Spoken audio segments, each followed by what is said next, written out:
Hello, my dear students. Hope you are doing good. My name is Arun Kumar Yadav, and today the topic is the impact of British rule in India. So, in this chapter, what we are gonna learn how Britishers came to India and how they did some changes in India, which reform, what kind of reform they did in India. So, we are gonna learn in this chapter only. So, let's not waste the time. Let's begin this chapter, my dear. So here we are gonna learn the impact of British rule in India. So when British East India Company fulfilled its commercial need as a trade company, and Britishers exploited the situation in India wherein hundreds of ruling dynasty were competing with each other. So what happened over here? So as we have already studied that British came to India as a purpose of trade, so they have already fulfilled its commercial need as a trade company, that is British East India Company. So what was the situation in India when British came to India? That time hundreds of ruling dynasty were there. Okay, hundreds of ruling dynasty were there. What they were doing, they were fighting, they were competing with each other. So it means there were no unity in India. It means there were no unity in India on that time when Britishers came to India.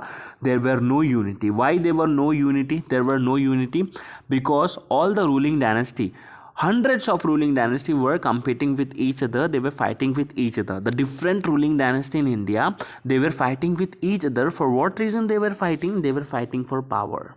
Okay, they wanted to get power, they wanted to expand their empire. That's why they were fighting with each other for the power. Okay, so on that time what happened, there were a political turmoil or a political indefinite situation in India.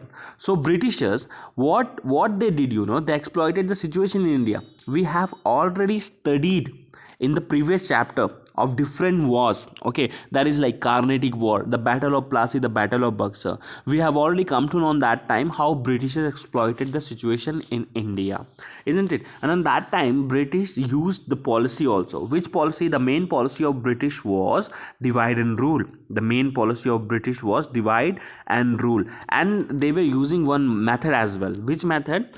War and negotiation. What does it mean? As we have already studied in different war, we have already studied, right, in previous chapter, some different wars when two peoples or two kingdoms, as we have already studied there in French and when the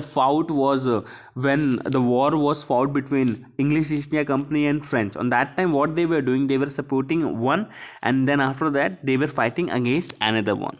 Okay, so what happened? We have already studied this one. When two peoples or two kingdoms were fighting within the country, okay, what Britishers were doing? Britishers were supporting one and fight against another one. So British here, what Britishers were doing?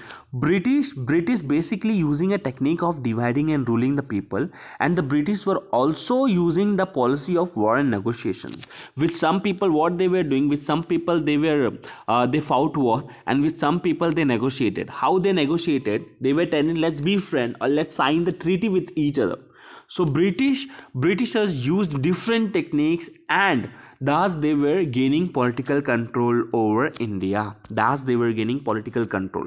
So what happened? British East India Company, first of all, they fulfill its commercial need. Commercial need means they were getting more and more and more profit from India. Okay, first of all, when they came to India, as a trader only. Okay, they didn't even think to expand their empire. They came to India as a trader. Okay, and they were getting more and more profit from India. Then after that they started to exploiting the situation in India. How they were exploiting the situation?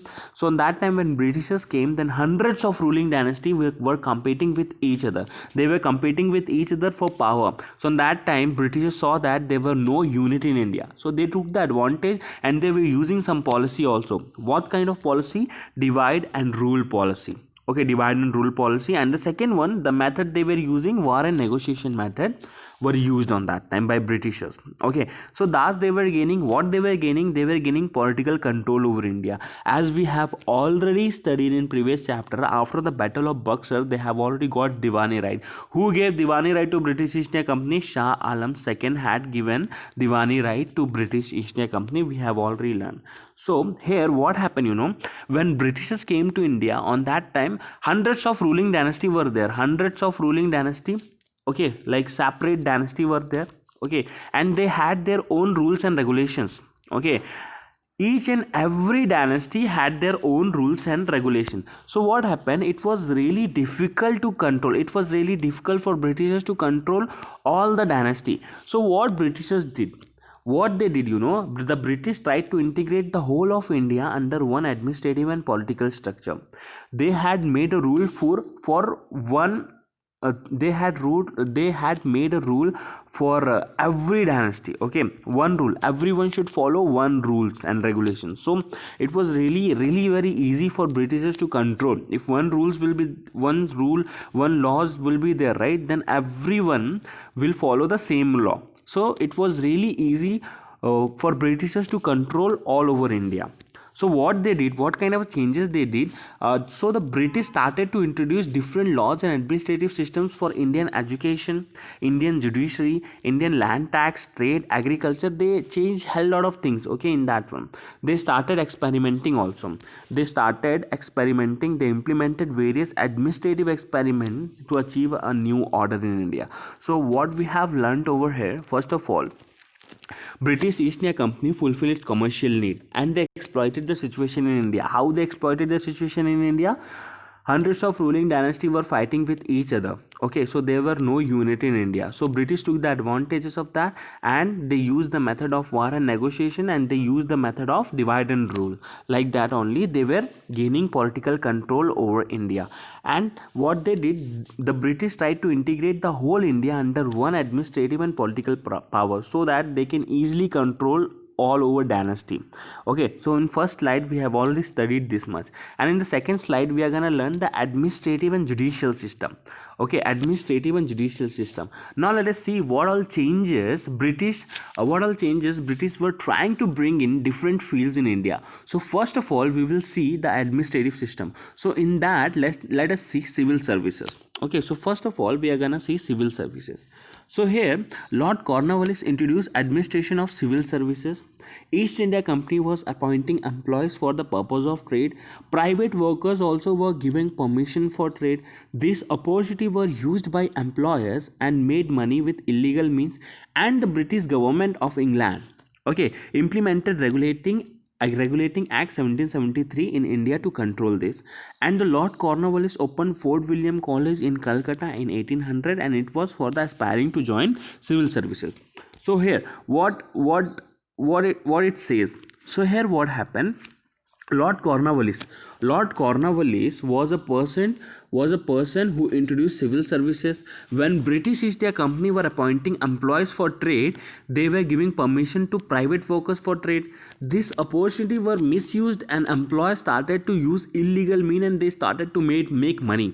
Okay, so here what happened, that the civil services was introduced by Lord Cornwallis. You have to remember, because that is also really very important. Okay, very important.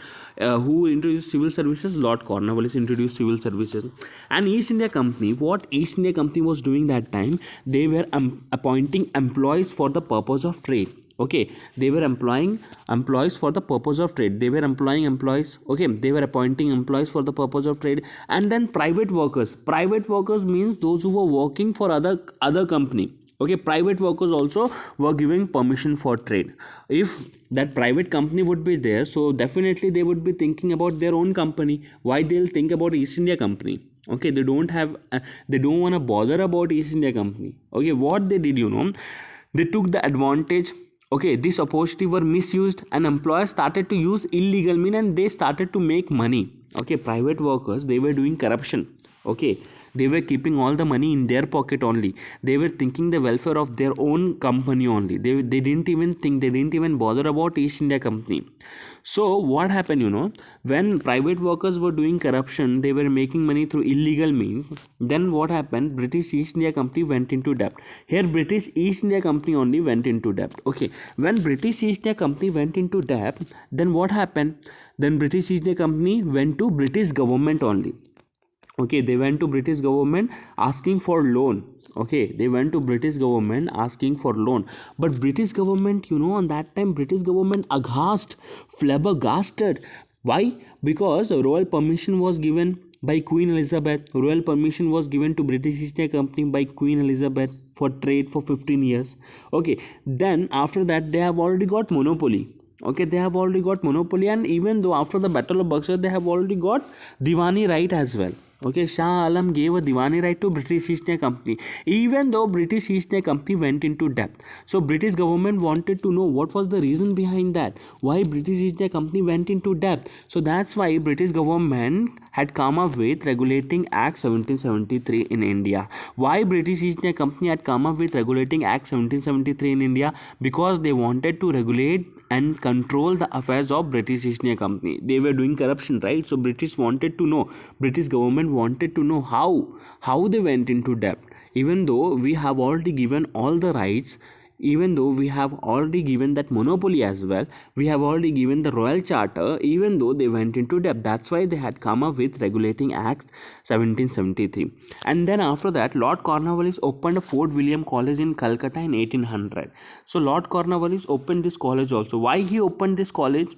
Because those who wanted to join civil services, okay, those who wanted to join civil services, for them only Lord Cornwallis opened Fort William College. Okay, those who wanted to join, it was the people aspiring to join civil services, those who wanted to be an officer. For them, what Lord Cornwallis did, Lord Cornwallis opened a Fort William College for them. Okay, so what happened, what we have already studied, just remember, okay, just remind that one also. Okay, so first of all, in administrative and judicial system, what we have learned about civil services. Civil services was introduced by Lord Cornwallis, and Lord Cornwallis opened Fort William College. Why he opened Fort William College?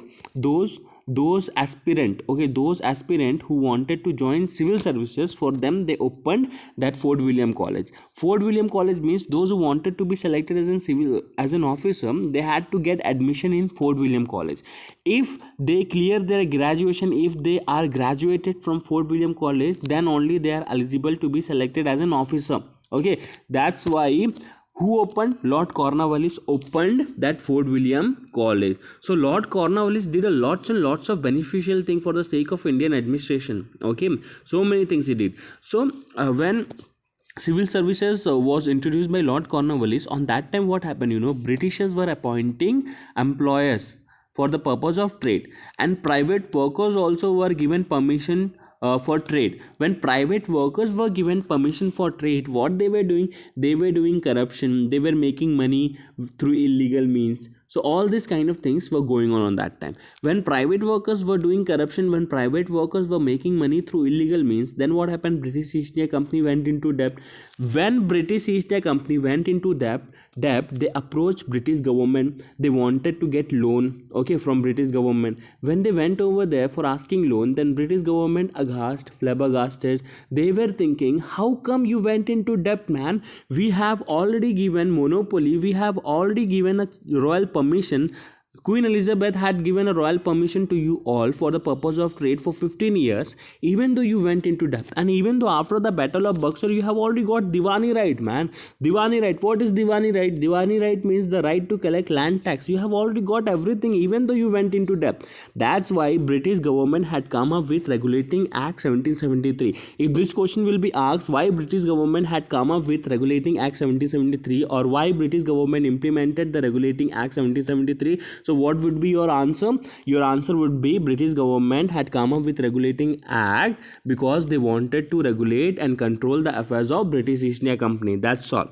Understand? So here, when Lord Cornwallis opened Fort William College, this concept, okay, so Lord Cornwallis did a lot of things, as I've already told you. So when they opened first of all, civil services was introduced by Lord Cornwallis, and he opened a Fort William College in Calcutta in 1800 for the purpose those who wanted to join civil services, for them he opened that college. Okay, those who wanted to get selected as an officer, they had to get admission in civil service, they had to get admission in Fort William College. Okay, if they are graduated from Fort William College, then only they are eligible for civil services. Again and again I am telling you, because you have to keep all the things in your mind.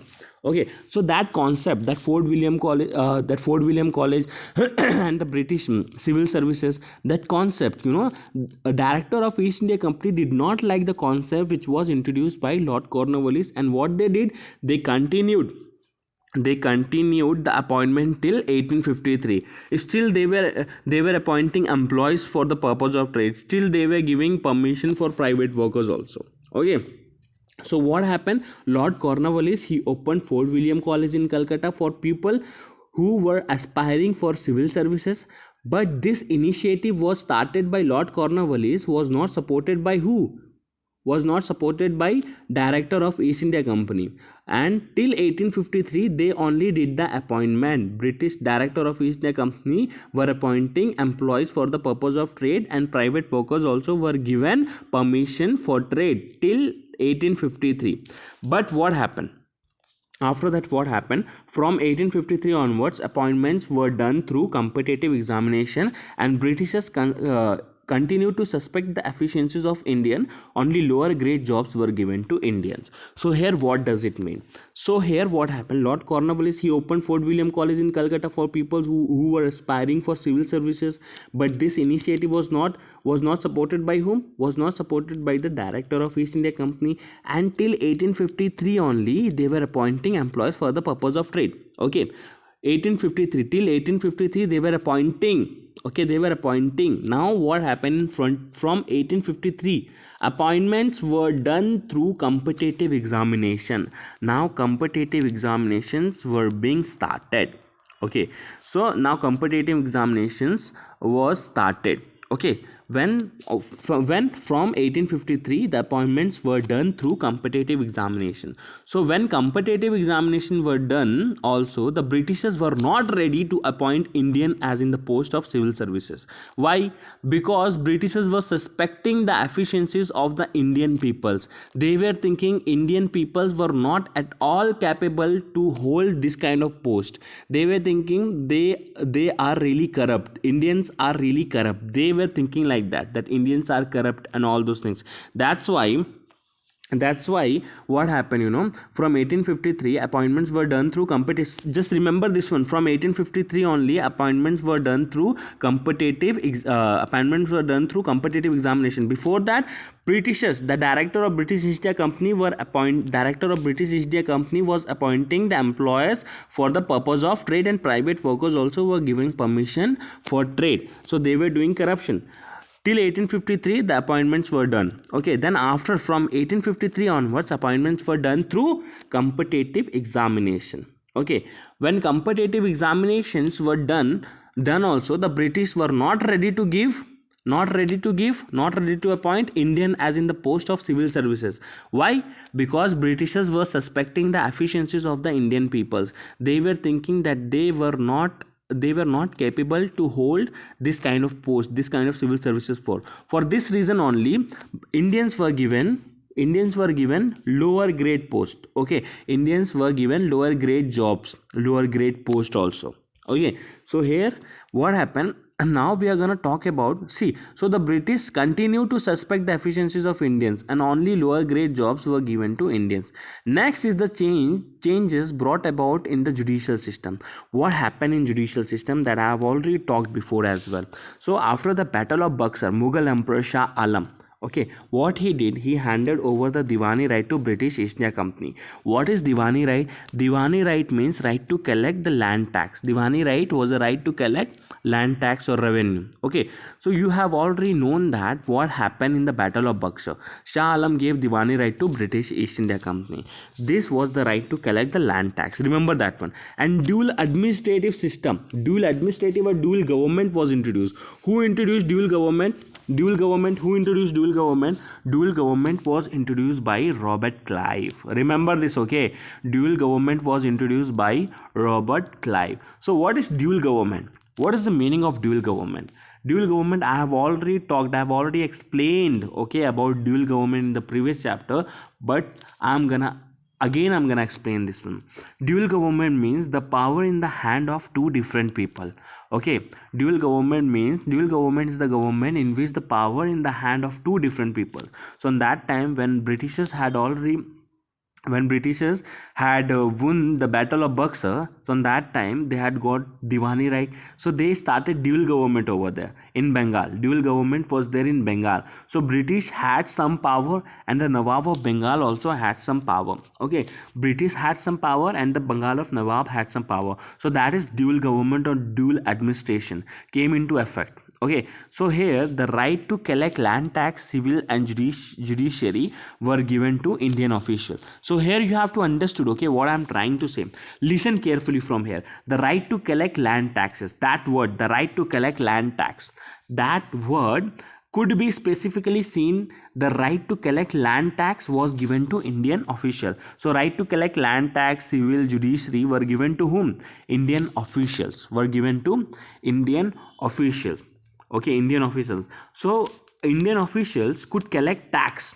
Okay, so Indian officials could collect land tax. In effect, what happened? Indian official could only collect the land tax, but the authority to manage the revenue collection was in the hand of whom? Was in the hands of Britishers. So simply we can say that the Indian officials can simply collect the money, but you cannot use it. But Indian officials cannot use it. The power to use it in the hand of Britishers. So this was the technique was used by the Britishers. So naturally what they did, see, British retained the authority of managing the revenue collected. Later British overtook the authority of Mughal and established their supremacy in India. A new judicial system was implemented in India. The administrative plan of Warren Hastings said about the need of two types of court in each district. One is Diwani Adalat, one is Faujdari Adalat. In this civil court, Hindus were given justice as per the Hindu scripture and Muslims were given justice as per the Shariat law. Okay, Shariat law. British introduced a British legal procedure in criminal court, and later civil court also came under the administration of European officers. Criminal court, which was under the control of Qazis, were supervised by European officers. Okay, what happened here? Now we are gonna see. Okay, so first of all, Indian officials were given the right to collect land tax. So they can collect the land tax, but they cannot use it. It means by using, okay, but the authority to manage the revenue collection was in the hands of whom? Britishers. That you can simply say you can collect the money, but you cannot use it. The power to use it in the hands of Britishers. So this was the technique was used by Britishers. But naturally later what they did? Naturally later British took all the authorities from the Mughal and they established their power in India. So now what happened? The British had got all the power in their hands. So now they decided that the administration, according to Warren Hastings, he said that two types of courts are needed in each district. First, a Diwani Adalat, that is civil court, and a Faujdari Adalat, that is criminal court. There are two types of court in India as well right now. Okay, civil court and criminal court. Civil court, what is civil court? Civil court handles legal disputes that are not crimes.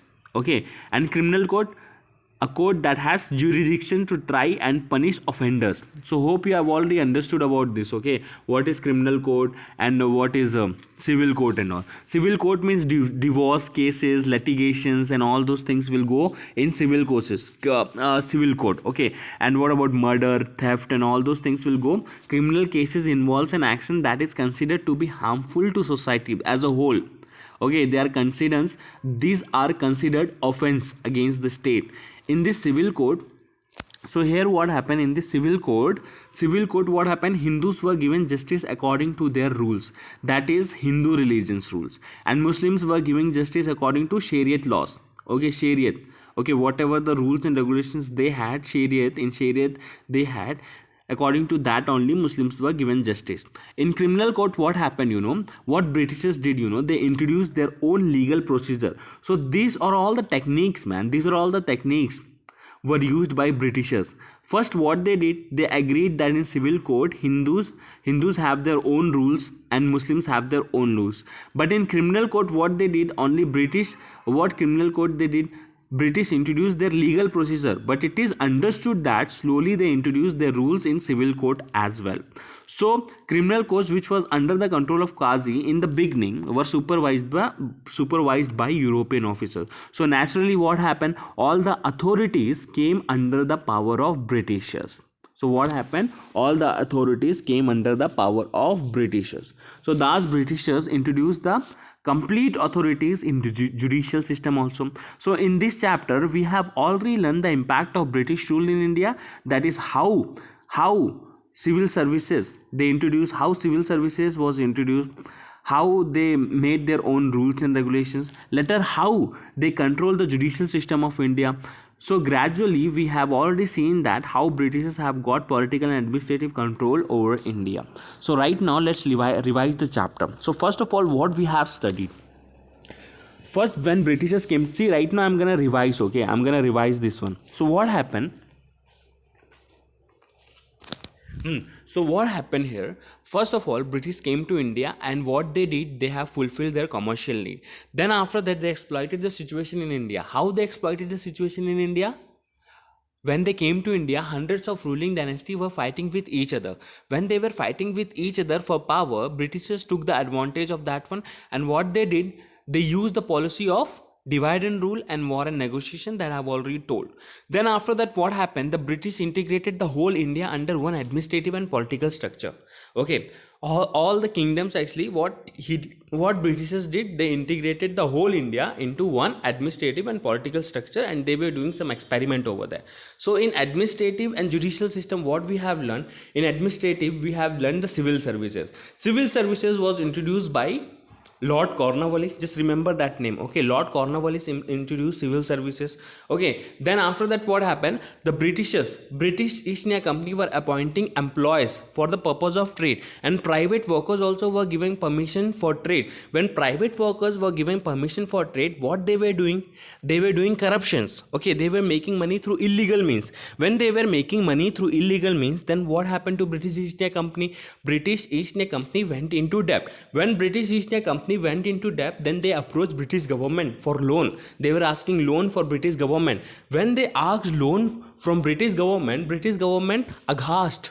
They were flabbergasted. They were thinking, first of all, they have already given Diwani right. Diwani right they have already got. Who has got Diwani right? British East India Company have already got Diwani right, and they have already got monopoly. And even though Queen Elizabeth had given a royal charter to British East India Company, even though they went into debt. So to know what was the reason behind that, how British East India Company went into debt in spite of all those things, so they had come up with Regulating Act of 1773. When they had come up with Regulating Act, why they had come up with Regulating Act 1773? Because they wanted to regulate and control the affairs of British East India Company. That's why they had come up with Regulating Act. And Regulating Act of 1773 we will learn in the next session, okay. I'm gonna explain everything about Regulating Act 1773. That is good. So in that Regulating Act 1773, the governor of Bengal was designated as a governor. The governor of Bengal was designated as a Governor General of Bengal. So first the Governor General of Bengal was Warren Hastings. Okay, I'm gonna explain this all the things in the next session only. But right now, what we are gonna learn in this chapter, we have already learned this one. So they had come up with Regulating Act 1773, and then after that, Lord Cornwallis opened a Fort William College. Where he opened? In Calcutta. When he opened? In 1800. In 1800, Lord Cornwallis opened a Fort William College. For what reason he opened a Fort William College? It was the aspiring people, those who wanted to join civil services. Those who wanted to join civil services only, he opened Fort William College. Who opened? Lord Cornwallis opened Fort William College. When he opened, remember every date, okay? In 1800 in Calcutta he opened. Okay, for what was the main purpose of Fort William College? The main purpose of Fort William College was those who wanted to get selected in civil services, those who wanted to join civil services. First of all, they had to get admission in Fort William College. If they are graduated from Fort William College, then only they are eligible for civil services. We have already learned this one, okay. Then who didn't even like the concept of Lord Cornwallis? The director of East India Company did not like the concept which was introduced by Lord Cornwallis. Okay, so what they did, till 1853 they were appointing employees, okay, for the purpose of trade, private workers for the purpose of trade. But from 1853 onwards, what happened?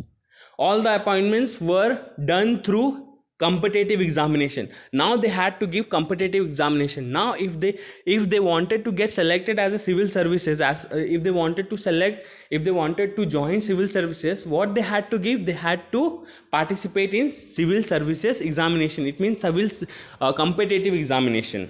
So hope you have already understood till here. So civil services. Then after that, right now what happened, we are going to talk about judicial system. What happened in judicial system after the battle of Buxar and the battle of Plassey? They have already got complete control over Bengal, complete political control over Bengal. How they got complete political control over Bengal? Diwani right. See, after the battle of Buxar, Shah Alam gave Diwani right to British East India Company. Okay, they gave Diwani right to British East India Company. What is Diwani right? Diwani right is the right to collect land tax. When they have got Diwani right, then what happened? So dual government was also came. Okay, dual government was introduced in Bengal. Who introduced dual government? Dual government was introduced by Robert Clive. Remember that one, okay? Robert Clive. And the right to collect land taxes, civil and judicial judiciary were given to Indian officials. So what Indian officials were given to get the right to collect land taxes, but all the authorities was taken over from Mughal Empire, and all the things was in the hand of Britishers. Why? Later Britishers overtook the authorities of Mughal and established their supremacy in India. And then after that, new judicial system was implemented in India. What kind of a judicial system? And who introduced that one? Who had given that idea? Warren Hastings given that idea in 1772. He had a plan. According to Warren Hastings said that two types of courts needed in each district. First one is a Diwani Adalat and the Fauzdari Adalat. So in Diwani Adalat, what happened? Diwani Adalat is a civil court and Fauzdari Adalat is a criminal court.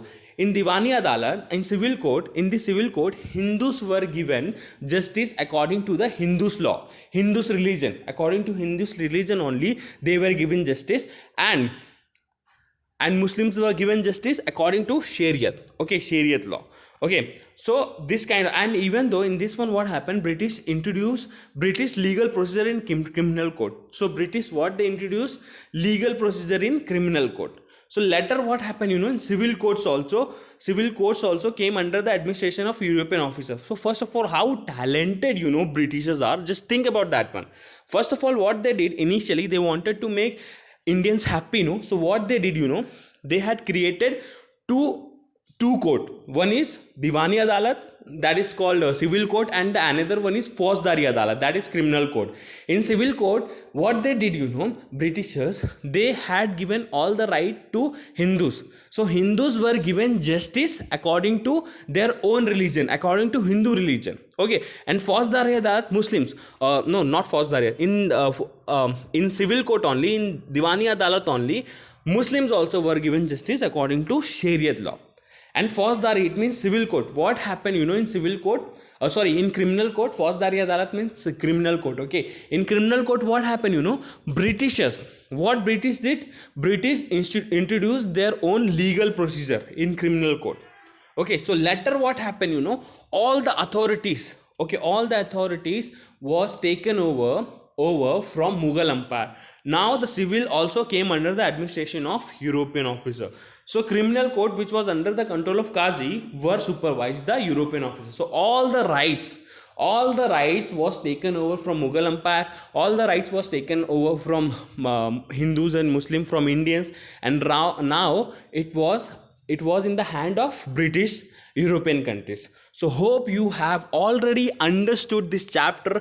We have learned everything in this chapter. So in this chapter, we have learned the impact of British rule in India, how the civil services was introduced, what they did, what kind of changes they did in our civil services, in administrative services, all the things we have already learned. Okay, so now you have to revise this chapter. Question will be asked to you all in the next session. So still the part is remaining. The second part will be there. Okay, tomorrow I'm gonna upload the second part of this chapter. Okay, that's all for the day, guys, and goodbye, take care.